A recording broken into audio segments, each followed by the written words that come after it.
Hi, I'm Mark Sanchez, 10-year NFL veteran, former USC Trojan, and current Fox NFL broadcaster. As a little guy, I grew up with two older brothers and my dad. My mom was also close by, but the boys were always together, and our lives really revolved around sports, supporting each other at different games, tournaments. But you name it, we probably played it at some point, and then we ended up focusing more on baseball, basketball, and then of course football, which I had the most success in. I started playing football at about 7 years old, I want to say, in second grade. So I was junior All-American with the Mission Viejo Cowboys.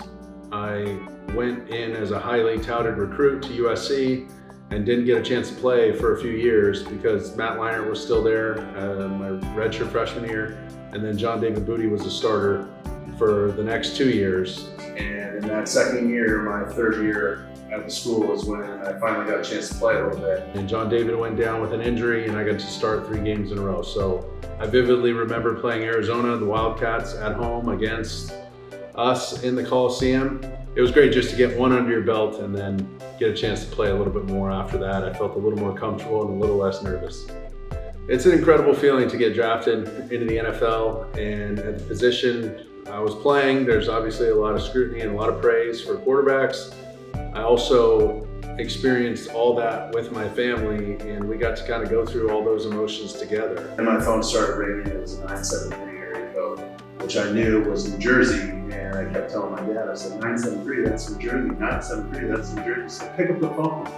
And so it was Mike Tannenbaum and Rex Ryan, the GM and head coach respectively of the New York Jets, and they wanted to let me know that they had moved up from 15 to number 5, the very next pick, after the 4th pick, Seattle Seahawks, who didn't pick me, and let me know I'd be becoming a Jet here pretty soon. And so I just looked at my dad, shared a special moment with him, got a chance to go back in the room, let everybody know what's going on, and that was a special day. 2 games that really stick out to me were the Rose Bowl in 08-09 with USC against Penn State.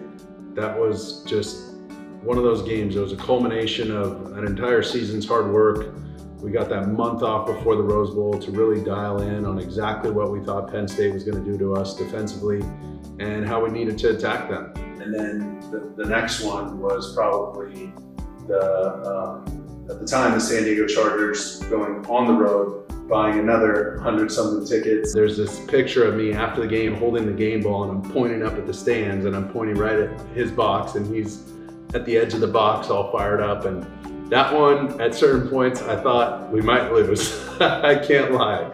It was a tough game, a hard-fought game, low-scoring game, very New York Jets style game in that time. And we ran the heck out of the ball. We made a couple plays, threw a touchdown to Dustin Keller, and the rest was history. But I'm pretty sure I played that game for free because I had to buy a lot of tickets for a lot of people that week. But those 2 games really stick out in my mind. So I think having the experience I did as an NFL player for 10 years really boded well for my next step in my journey and really a career pivot to become a broadcaster. I hadn't gotten a chance to really call games, and I felt like it might be one of my passions, but I wasn't totally sure. I was nervous about getting people's names wrong, nervous about misdiagnosing a play, but Fox gave me an opportunity to do it in the NFL. And I just finished my 4th season with Fox, going into my 5th, and I am thoroughly enjoying it. I'm thrilled about the opportunity to continue to call games, and I'll just keep making the most of it. Hi, I'm Scotty McKnight, former football player, played at the University of Colorado, then played for the New York Jets, and I am the founder of Goat Farm Media.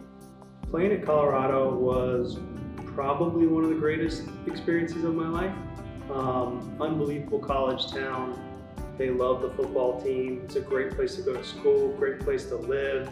And I had some success there early on and was able to have a great career at the school and make some really lasting friendships with people that are still my closest friends to this day. So, I love going back there whenever I can, and they're starting to kind of turn it on here with Coach Prime see if they can turn it around a little bit. One athlete who really inspired me to play, but it wasn't a football player, and it was Kobe Bryant.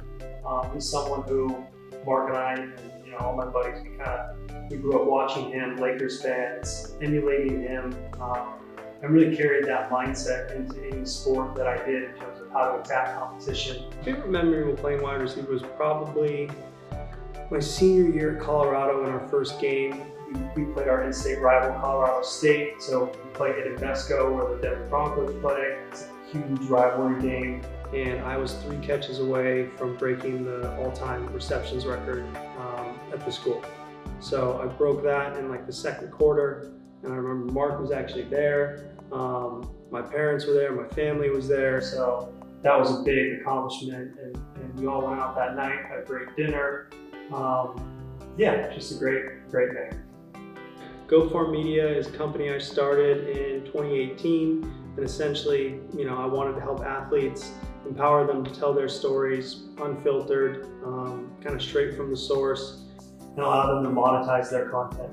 I saw where the media would oftentimes take things that they say, twist it, try and create headlines. So I wanted to give them their own kind of avenue to tell their stories at a high level, whether that's documentaries, whether that's in commercials that they do, or whether that's on social media, just to expand their brand. So it's really empowering them across all media channels to make the most money and control their story at the same time.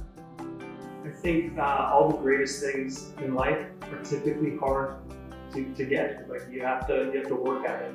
I think setting your goals high, not putting any limitations on what you want to accomplish, even if it's hard, even if statistically not a lot of people can do it, you kind of stay deadlocked on that goal, on that vision, and you work until you accomplish it.